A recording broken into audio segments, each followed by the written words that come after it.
We're in magical Monaco for this afternoon's qualifying session, which will be getting underway. That's right, baby. It's Monaco time.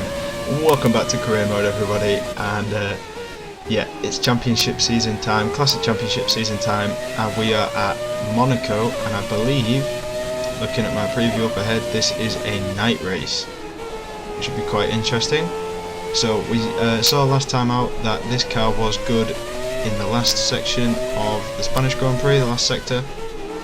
So we're expecting good things at Monaco if I don't run wide like an absolute, well, I want to say noob, but yeah, not great. So we're just over, wow, I am really all over the place. We're just over a third of the way through this championship season, and we are looking good, except at Monaco, where we're supposed to be, you know, one of the top cars. We're actually doing terribly in this one-shot qualifying session. It's not my favourite type of qualifying, if I'm honest.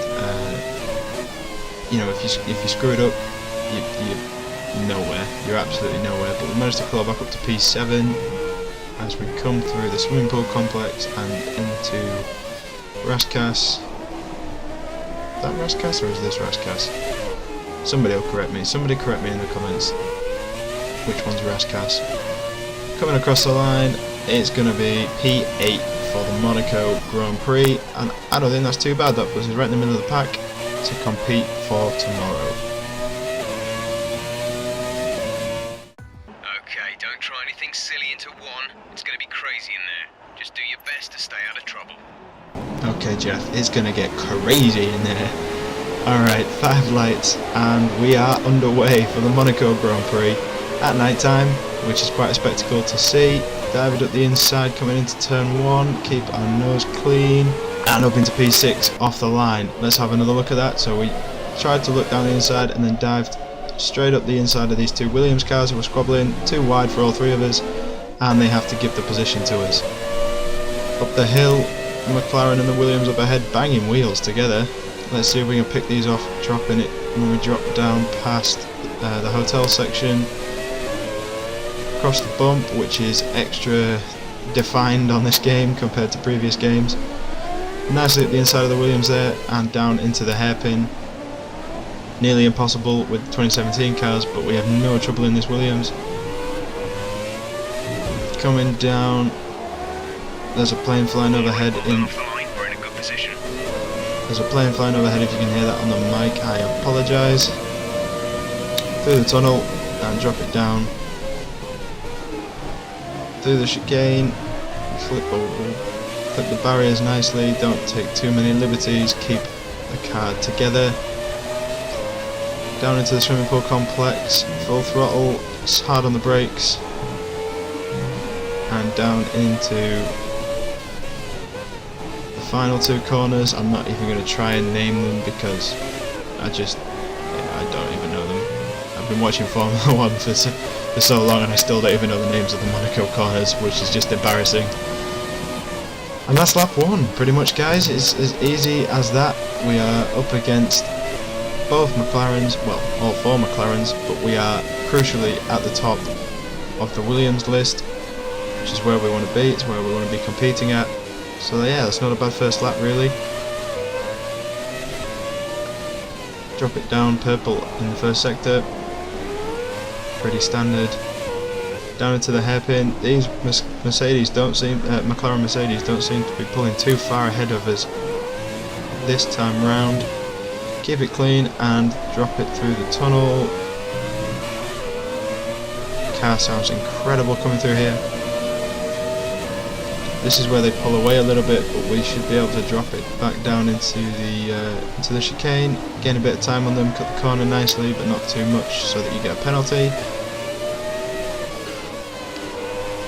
Careful not to put that barrier on the inside and then drop it into the swimming pool complex. Again, take liberties with the curbs, but not too much because the barrier bites. And then, yeah, that's the end of lap 2. Basically, find a few corners, run it wide just a little bit there as we try to get a bit cocky. Down through the pit straight. Championship leader Roth taking liberties with fastest lap. And then, yeah, that's the end of lap 2. Easy as that, really, guys. Just keep it away from the barriers, obviously push, but yeah, you like that, you're just much better off slowing it down a little bit, keeping it clean, waiting for the other guy to make a mistake at this point in time. Running wide a bit there, that was a bit bizarre. Drop it down into the hairpin. You can see the Williams looming in the wing mirrors, but he's too wide to get past me on this particular point of the track, so we may try a lunge down into the chicane through the tunnel.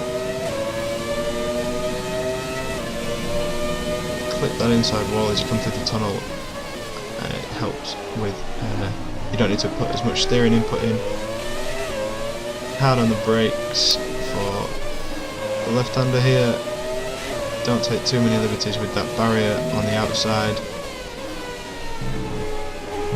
Keeping it nice and clean. Hop across the curb, that's okay, didn't lose too much time. Watch the rear wheel as you come through these last two. The last thing you want is for them to clip you and spin you into the barrier. Crossing the line. Really good. You're managing it well.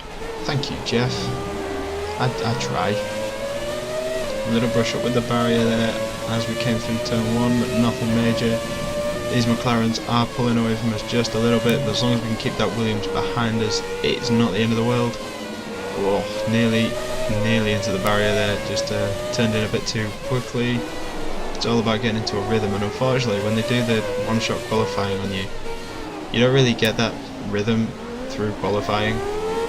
Like the first, I'd say Q1 is where you really start to build your rhythm into this circuit, and if you've got a good car, you're going to get out of Q1 anyway. So yeah, with one-shot qualifying, these first like sort of 5 to 10 laps, like the first half of the race, is all building a rhythm, because you don't get that practice time in qualifying. So you can see there the difference that chicane makes.